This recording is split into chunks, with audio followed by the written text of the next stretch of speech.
ഞാനും വരുന്നുണ്ട്. ഞാൻ ചേച്ചിയുടെ വീട്ടിലേക്കാ, തന്റെ വഴിക്കല്ല. ഇതാണോ തന്റെ കുളി? തോർത്തണ്ടേ? സോപ്പ് തേക്കണ്ടേ? ഓ, തോർത്തിയാലേ കുളിയുടെ സുഖം പോവും. കാറ്റടിച്ചങ്ങനെ ഉണങ്ങണം. നല്ല സുഖം. പനി പിടിക്കാതെ നോക്കിക്കോ. ഞങ്ങളുടെ വീട്ടിലെ ചൂടുവെള്ളത്തിലാ കുളി. ഞാനിന്ന് സിറ്റിയിൽ പോവാണ്. എന്തിന്? ഒറ്റയ്ക്കോ? ഏയ്, ഒറ്റയ്ക്കല്ല, അയ്യനേത്തച്ഛന്റെ കൂടെ. ഇവിടുന്ന് 1 മണിക്കൂറാവൂല്ലേ ജീപ്പില്? ഞങ്ങൾ ഇന്നാളെ ഒരു ദിവസം പോയപ്പോ 3/4 മണിക്കൂർ കൊണ്ടെത്തി. അത് കാറിലായിരുന്നു, പുത്തൻ മരുതി കാർ. ഈ തല്ലിപ്പൊളി ജീപ്പ് 1 മണിക്കൂർ എടുക്കും. തല്ലിപ്പൊളിയൊന്നല്ല, നല്ല പുത്തൻ ജീപ്പാ അച്ഛൻ്റെത്. നീ എന്നെ നല്ല വണ്ടിയിൽ എങ്ങാനും കയറിയിട്ടുണ്ടോ? സിറ്റിയിൽ ആദ്യം പോവായിരിക്കും. കഴിഞ്ഞ മാസം ഞാൻ ബൈക്കിന്റെ പിന്നിലിരുന്നു പോയി. ആദ്യം പോകുന്നോണ്ട് നിനക്ക് വലിയ ഉത്സാഹമായിരിക്കും. എനിക്കൊന്നും ഇപ്പൊ ഒരു രസമില്ല. പോയോ? തന്റെ പുളു കേൾക്കാനേ എനിക്ക് സമയമില്ല.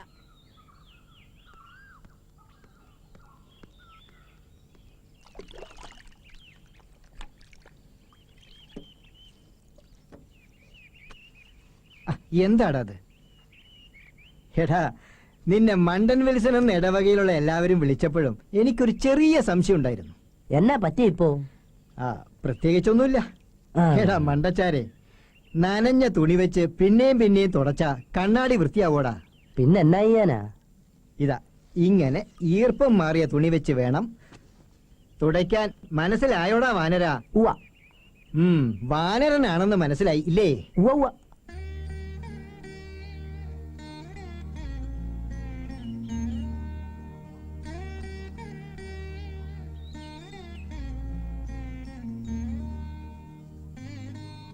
ഇതൊരു വല്ലാത്ത സൂക്കേട് തന്നെയാണേ. എല്ലാവരെയും പോലെ തലയും മേലും തോർത്തിക്കൂടെ നിനക്ക്? അമ്മേ, എന്ത് സുഖാണെന്നോ കാറ്റടിച്ചുണങ്ങാൻ.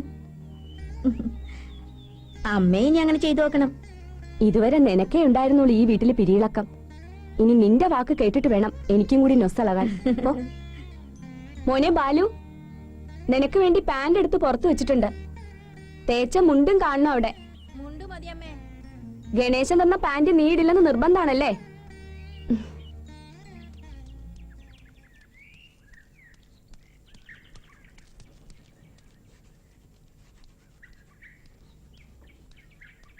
അച്ഛൻ തയ്യാറായോ? ഞാൻ വൈകിയോ? കാത്തിരുന്ന് അച്ഛൻ അകത്ത് കയറിപ്പോയി. ഇനിയിപ്പോ യാത്രയുണ്ടോന്ന് കണ്ടറിയണം. അതിന് ഞാനത്ര വൈകിയില്ലല്ലോ. മണി 3 ആയിട്ടില്ല. നിങ്ങളുടെ നാട്ടിലെ 3 മണി ഇവിടുത്തെ 4 മണി ആയിരിക്കും. ഏതായാലും അച്ഛൻ വന്നിട്ട് പോകാം. താൻ കാത്തിരിക്കൊന്നും വേണ്ട. അച്ഛൻ യാത്ര വേണ്ടെന്ന് വെച്ച് കയറി കിടന്ന് ഉറക്കായി. ഉറങ്ങിയാ ഉണരുമല്ലോ. സിറ്റി പോകാൻ ഒരുങ്ങി വന്നതല്ലേ, തിരിച്ചു പോവാൻ മടി കാണും. ഇരിക്കിരിക്കെ, ഇപ്പൊ കിട്ടും അമ്പഴങ്ങ. തന്നോട് വർത്തമാനം പറഞ്ഞിരിക്കാൻ എനിക്ക് നേരമില്ല. ഓരോരുത്തന്മാര് വന്ന് കേറിക്കോ. ഇതൊന്നും കേട്ട് ഞാൻ മടങ്ങിപ്പോവാൻ പോണില്ല. ആ പണി അങ്ങ് മനസ്സിലിരിക്കട്ടെ.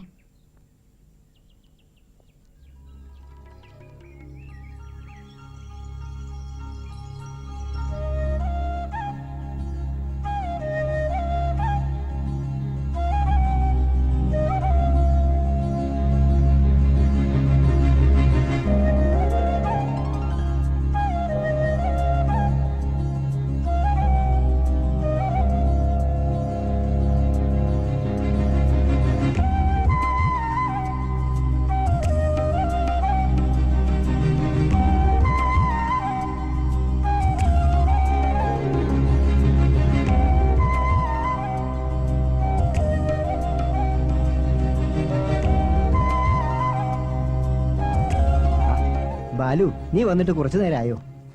കുളിക്കാൻ കയറിയപ്പോ പൈപ്പിൽ വെള്ളമില്ല. പിന്നെ ആ വിൽസനെ വിളിച്ച് കിണറ്റിന്ന് കുറെ വെള്ളം കോരേണ്ടി വന്നു. എവിടെ നമ്മുടെ MP വിൽസൺ? MP എന്ന് വെച്ചാൽ? MP എന്ന് പറഞ്ഞ അറിഞ്ഞൂടെ? MB, മന്ദബുദ്ധി. ഞങ്ങൾ വരുമ്പോ വൈകും. മുറിയുടെ താക്കോൽ എന്റെ കയ്യിലുണ്ട്. നീ ആഹാരം കഴിച്ച് കിടന്നു.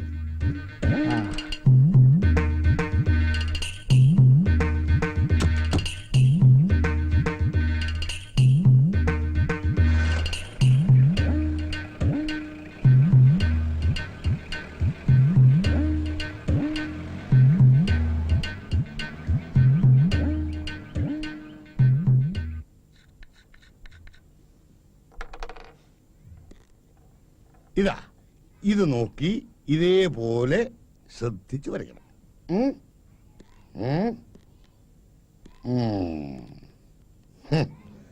കുടം കാക്ക ഇതേപോലെ അങ്ങ് വരച്ചാ മാത്രം മതി. മനസ്സിലായല്ലോ? കഴിഞ്ഞു സാർ. എന്തുവാണ് ഇത്? ഓട്ടപ്പന്തയമോ? ആദ്യം ഓടിയെത്തുന്നവന് സമ്മാനമൊന്നുമില്ല. ഹ്, ഇങ്ങ് കൊണ്ടുവാ. ഹ്. ഹ്. ഹേ. നിന്നെയൊക്കെ പടം വരയ്ക്കാൻ പഠിപ്പിച്ച സമയത്തിന് 4 മാഞ്ചിയൻ തൈ വച്ചിരുന്നെങ്കിൽ എന്റെ പൊന്നു ഗോപിക്കുട്ടൻ പോയി എരി നന്നായി വരും. ഹേ. ഈയേ. ഉം. ഉം.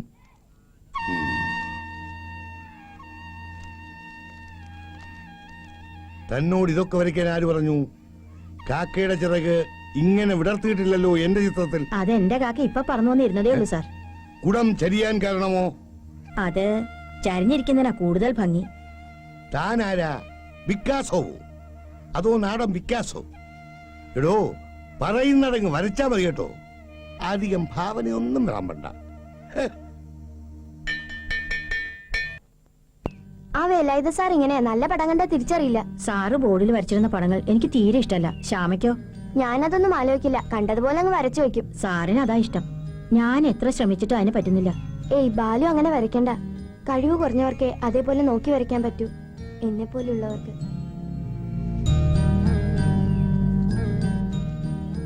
ദേ ഇതെന്താണെന്നോ ഇന്നലെ സിറ്റിയിൽ കണ്ടത്. ശ്യാമയ്ക്ക് ഇഷ്ടായോ?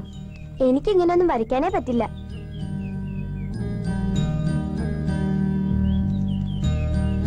ആ വേലായുധ സാറിന് ഈ പടങ്ങൾ കാണിച്ചു കൊടുക്കണം. ഏയ് അതൊന്നും വേണ്ട.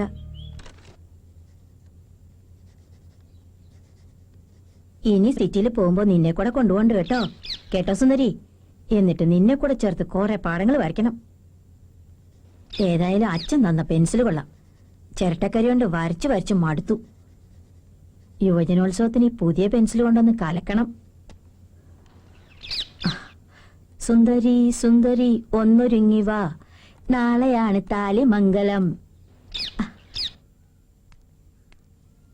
ഷാജഹാൻ ചക്രവർത്തിയാണ് ലോകപ്രസിദ്ധമായ താജ്മഹൽ കെട്ടിയത്. എവിടെയാണ് ഈ താജ്മഹൽ? ഇന്ത്യയിൽ. അതറിയാം. ഇന്ത്യയിൽ എവിടെ? മറ്റാർക്കെങ്കിലും അറിയോ? ഡൽഹിയിൽ. അല്ല, അടുത്തെത്തി. ഡൽഹിയിൽ നിന്ന് അല്പ ദൂരെയായ ഒരു സ്ഥലത്താണ്. ആഗ്രയിൽ. ആ, വളരെ ശരി. സുന്ദരിയായ ഭാര്യ മുംതാസ് മരിച്ചു പോയപ്പോൾ ഷാജഹാൻ പണിത സ്മാരകമാണ് താജ്മഹൽ. യമുന നദിയുടെ തീരത്ത് മാർബിൾ കൊണ്ട് പണിത ഒരു മനോഹരമായ സൗധം. ബാലു എന്ത് ചെയ്യണം അവിടെ? നോട്ട് എഴുതാണ് ടീച്ചർ. ഇങ്ങ് തരൂ ആ നോട്ട്ബുക്ക്. ഇങ്ങതാ.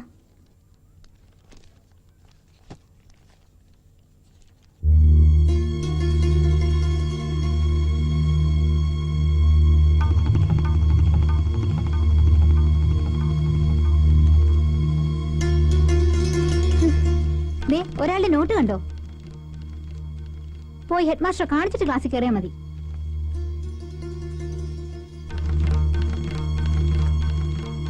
എന്താ നീ ആ 7B അല്ലേ? ഇപ്പൊ ഇവിടെ എത്താൻ മാത്രം എന്തു വീരസാഹസിക കൃത്യമാ താൻ നടത്തിയത്? കനക ടീച്ചർ പറഞ്ഞു സാറിനെ ഇതുകൊണ്ട് കാണിക്കാൻ.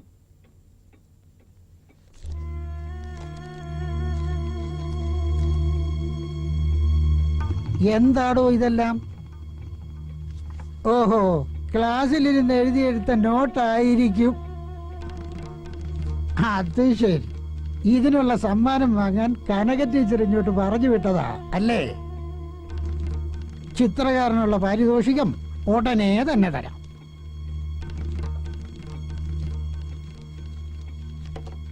എന്താ സാറേ, രാജാ രവിവർമ്മയ്ക്ക് സമ്മാനം കൊടുക്കാൻ തുടങ്ങുകയാണ്? സാറൊന്ന് നോക്കിക്കേ, അവന്റെ നോട്ട് ബുക്കാ. കനക ടീച്ചർ ക്ലാസ് എടുക്കുമ്പോ ചിത്രകാരൻ എഴുതി വെച്ച നോട്ടാ. ഇതിന് പാരിതോഷികം വേണ്ടേ? വേണം വേണം. വരട്ടെ വരട്ടെ, അവനെ തല്ലാൻ വരട്ടെ. അവന് പറയാനുള്ളത് ഇവിടെ കേട്ടിട്ട് തല്ലണം സാർ. നോക്കണം സാറേ. ബാലു, ഈ ചിത്രങ്ങളൊക്കെ എന്താ? പേടിക്കണ്ട കേട്ടോ, പറ.